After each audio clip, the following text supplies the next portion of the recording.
In today's video, I'll be showing you guys how to quickly solo the Scorched Earth game mode in Dead Rails. This is a new game mode where in the morning, kerosene will rain from the sky, and at night, flaming zombies will spawn. Classes are also banned from this game mode, meaning you have to go in without a class. If you end up enjoying today's video, be sure to leave a like and subscribe. And with that out the way, let's get straight into it. I'll be using the armored train to make this run a bit easier, but you don't need it, and it's completely optional. The first thing I do is sell the gold and buy a revolver. The reason I buy a gun is for protection against the flaming zombies, since they can pretty much one-shot you if you're not careful. Then with the rest of my money, I buy a piece of coal. Make sure to also take the 3 newspaper, since you can use these to protect yourself in the train. I like to put them at the end of my armored train like this so zombies can't jump inside, but if you're in a regular train, then put the newspapers around the seat instead. From the first checkpoint, you want to loot any buildings you find for some extra fuel. Since we only bought 1 piece of coal, we're going to need any extra fuel you can find. Since we're early on in the game, try to waste as little ammo as you can. For the regular zombies, use your shovel to attack them, and for the sprinting zombies, use your revolver. You could also use your revolver against any flaming zombie just to be safe, but overall you don't really need to unless they're sprinting. Just be careful of being hit. Also, if you find any turret ammo, be sure to take it, since the turrets on the armored train will be useful in clearing out towns later on. Obviously, this only applies to those of you who are on an armored train. I found the first town, but since it was turning night, I stayed inside the train instead of looting. I highly recommend doing the same. At night, flaming zombies spawn and they'll usually be sprinting. Plus, without rain, the fire won't go out, making it extra dangerous. If you're outside at night, there's a good chance you'll die, so it's just not worth the risk. Anyways, once it turned day, I headed straight for the first town. And for your first town, I'd recommend using the turret on your armored train if you're using one. This can be used to easily clear out towns, and it's especially useful on your first town when you have limited weapons and ammo. Once most of the zombies are gone, you can head in and kill the rest. Just be careful with any flaming zombies that might be lurking inside of the houses. If it ever ends up turning nighttime while you're still inside of a town and you're far away from your train, you can hide inside of the bank vault, which should keep you protected during the night. After looting your first town, make your way to the 10-kilometer zone.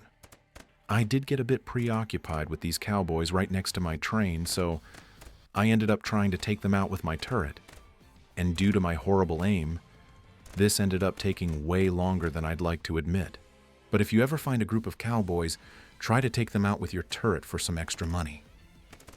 At the safe zone, sell all your loot and buy a rifle first. Try to get at least 3 ammo packs if you have the money. Then, buy at least 3 pieces of coal to make it to the 20-kilometer zone. Finally, buy some snake oil in case you ever get low. Pretty much. The only 3 things you'll be buying during this run are ammo, coal, and snake oil. Everything else is kinda useless.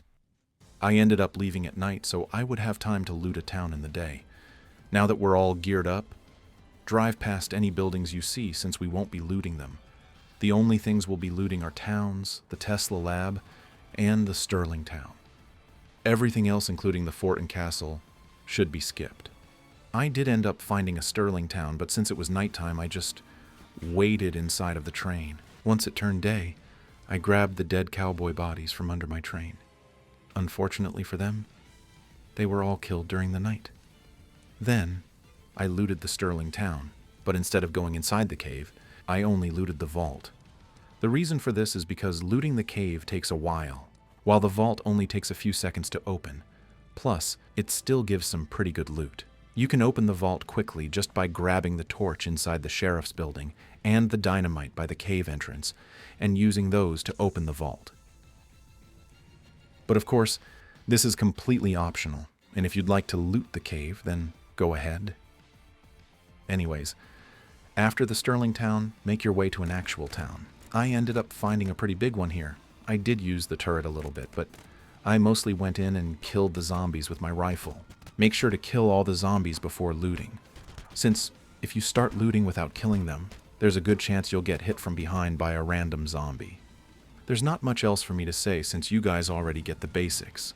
Kill sprinters and fire zombies with your gun. Kill zombies behind walls with your shovels, and hide in your train at night. In the end, I got some decent loot out of this town, though I was expecting a bit more out of it. In the end, it didn't really matter since I had already gotten a bunch of loot during that 10 to 20 kilometer area. Now, make your way to the next safe zone and sell your valuables.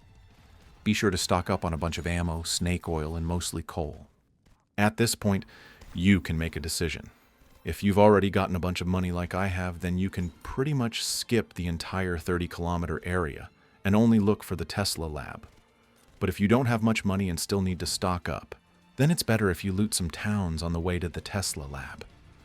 Of course, if you've already looted the Tesla lab by this point, then either skip the entire 30-kilometer area or loot some towns. It's up to you depending on what you have. For me, I already had a bunch of money, so I went straight for the Tesla lab. Inside, I grabbed some gold, but most importantly, I grabbed the brain jar. Selling that will get you another $250. At this point in the game, you should have a rifle, a bunch of ammo, some snake oil, and enough coal to last you a while, plus some money. From here on, you could head straight for the end zone if you have enough money for coal, but if not, you can stop at some towns along the way. I'd recommend skipping the fort and castle since they take too long and don't give that much loot. You guys should already know how to loot towns by now. And I ended up just driving straight to the end zone, so there's not much that I can show you. Instead, I'll just cut to when I make it to the end zone and show you guys what to do. At the end zone, take out the turrets as usual. From here, you can either take out all the bandits or drink some snake oil and head straight for the bridge lever. I ended up just taking out the bandits since it's safer, but either way works fine. Once you make it to the lever, either by running here or by clearing out the area, lower the bridge, then jump to the bottom of the pillar like I do. If you hide around this corner, you can wait out the timer and be completely safe. Just to show you that this works, I'll speed the rest of this up.